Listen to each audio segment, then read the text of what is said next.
The cacophony of shattered dreams and discordant melodies echo through the corridors of the music industry as DJ Akademiks pulls no punches, dissecting the autopsy of Nicki Minaj's failed record label with the precision of a surgeon and the shade of a palm tree on a hot summer day. Like everybody who sounds like me, y'all will get further by just signing to me. I mean, Nicki Minaj literally just said that. And that's why she's saying why people ain't signing to her. She's a little late in the game, but that's the point of what's happening here. So that's why I said they would have had a career. Now, granted, anytime you sign to an artist and that's like the thing, the ceiling of how high you could go is always going to rest on how big that artist is, right? So, like, if Yachty doesn't sell 100K first week, do I think Caribou could have had the perspective of selling 100K first week? No. But she would have been able to have a sustainable career. Yeah. Yo, Nicki just signed a few artists, expect like 2 artists from New York, 2 or 3 artists from New York, and I ain't see her promote them or nothing since. Like women? That's funny. She signed one girl. I know she signed one girl. But she signed here from Baltimore too. Yeah, I don't know what happened with them. Do you think that the effect is like maybe like people don't want to sign her because they feel like she's going to overshadow? Because I know a kid that signed to her personally, and I don't feel like he gets as much shine.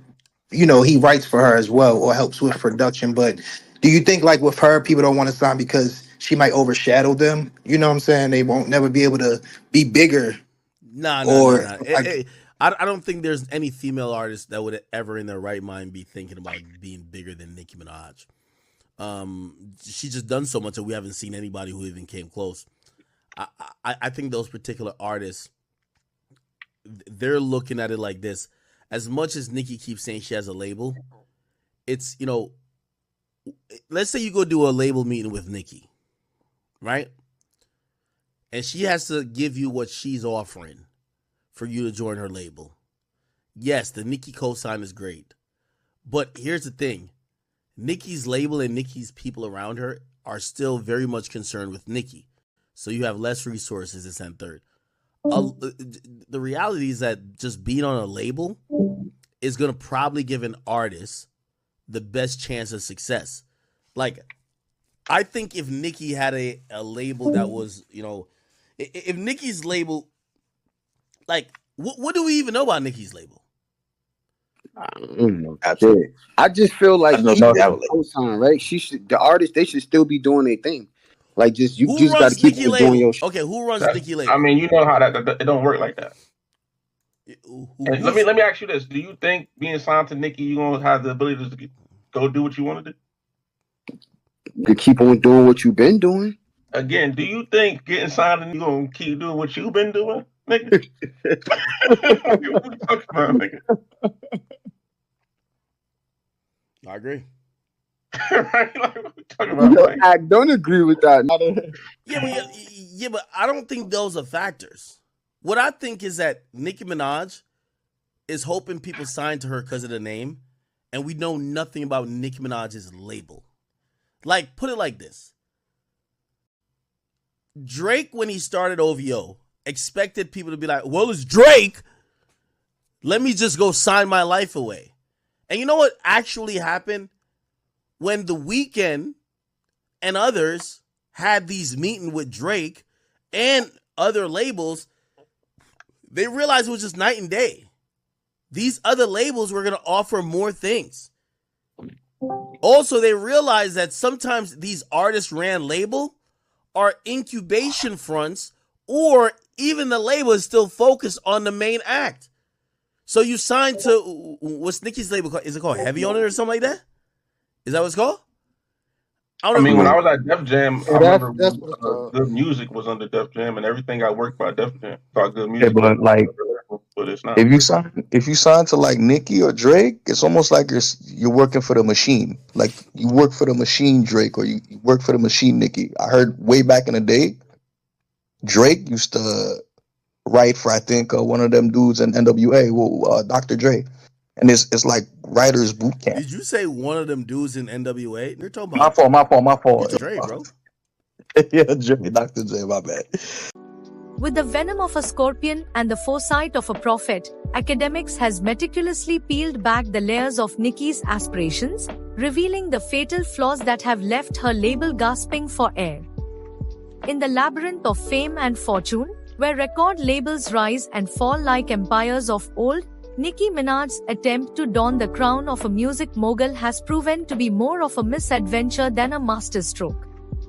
As Akademiks eloquently posits, Nicki's late arrival to the game was akin to a queen arriving fashionably late to a feast, only to find the banquet already devoured by those who had prepared more astutely for the occasion.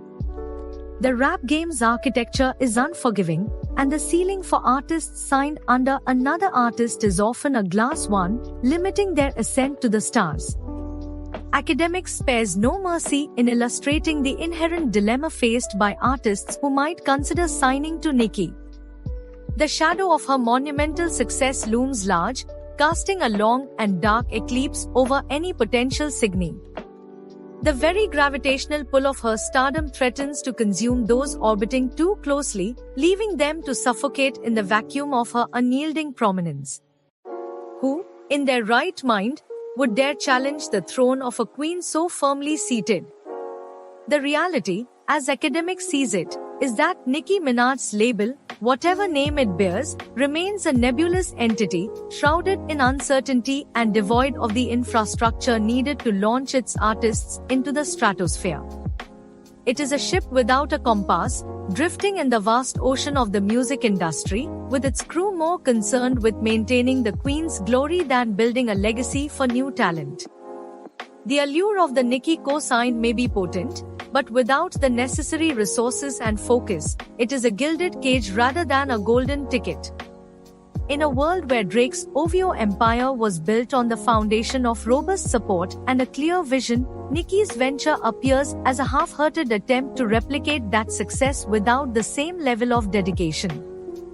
The Weeknd's decision to forego signing with Drake in favor of pursuing his own path serves as a cautionary tale for those tempted by the siren call of Nicki's label. The grass, as they say, may not be greener on the other side, especially when that grass is overshadowed by towering ambitions of the artist who owns it. The music industry, as Akademiks articulates, is not a playground for the faint of heart or the ill-prepared. It is a battlefield where only the strong survive and where alliances with established artists can sometimes lead to more change than opportunities.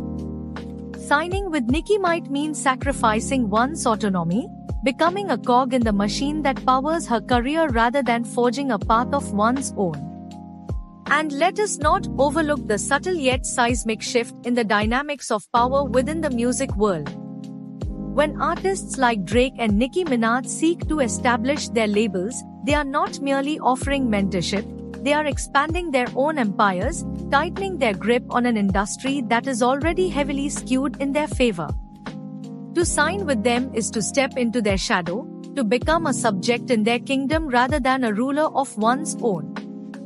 Akademiks' critique is not merely an indictment of Nicki's business acumen but a broader commentary on the pitfalls that await those who seek to build empires on the backs of other artists.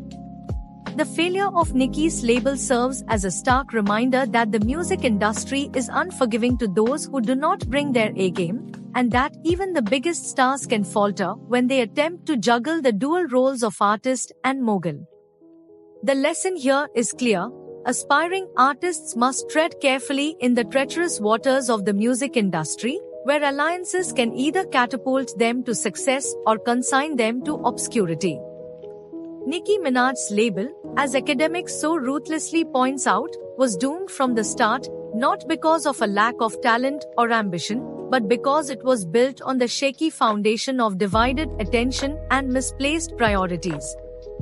In the end, DJ Akademiks' evisceration of Nicki Minaj's label is a cautionary tale for anyone who dares to dream big in the cutthroat world of music.